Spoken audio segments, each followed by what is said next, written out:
First of all, it's epic in scale. And second of all, I don't think people have seen this world done properly.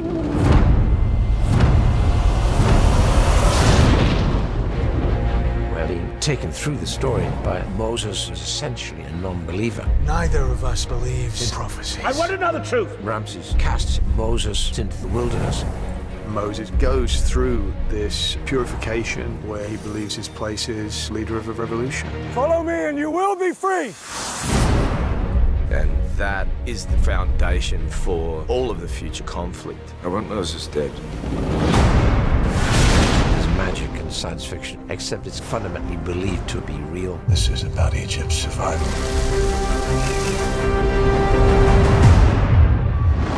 You can't help but have sympathy for Ramses and understand when he gets his army to chase the Exodus with the intent of killing all of them. We're going to recapture 400,000 slaves. We're not recapturing anyone. Something is coming that is out of my control. Ridley is comfortable. The bigger things are. He's clearly one of the greats. Take gravity!